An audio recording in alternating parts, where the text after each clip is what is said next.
The Elves and the Shoemaker. Once upon a time, a shoemaker and his wife had the busiest shoe shop in town. Even the king himself had been known to visit from time to time. But the shoemaker's shoes went out of fashion and he grew poor.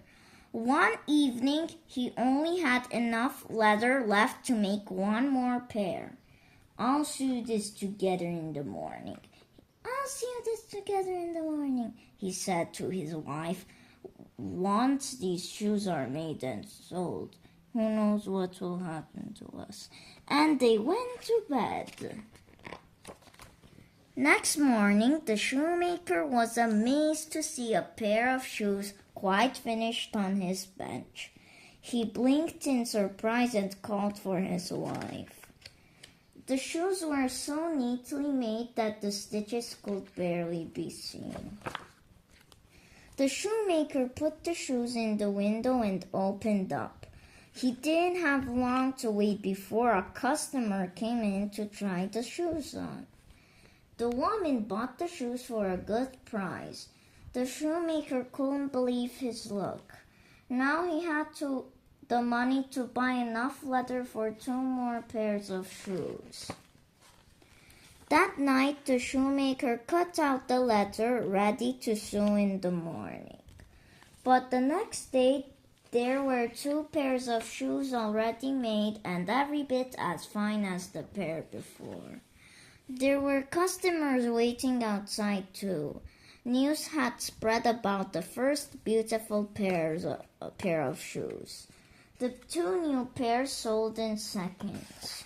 The shoemaker was able to buy more leather and every day more shoes were made. Never had the shop been so busy. People came from far and wide. The shoemaker had to take on an assistant to help serve customers. Soon he and his wife were rich. One evening, the shoemaker said to his wife, "Why don't we stay up and see if we can spot to make the shoes?" The shoemaker's wife thought it was a great idea. They left the light on in the workshop and hid behind the curtain. At midnight, 2 tiny elves crept into the workshop. They wore ragged clothes and caps. They sat at the workbench and began to stitch, sew, and hammer. They were so skillful and quick. The next morning, the shoemaker's wife said, "Those little elves have made us rich. We must thank them. Did you see how ragged their clothes were? I'll make new little shirts and coats and vests and trousers, and you make 2 tiny pairs of shoes." So that is what they did.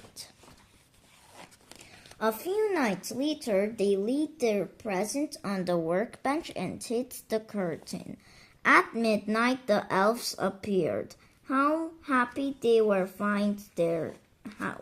find their new outfits. They put them on and danced about. Then 2 little elves skipped away into the night, and the shoemaker and his wife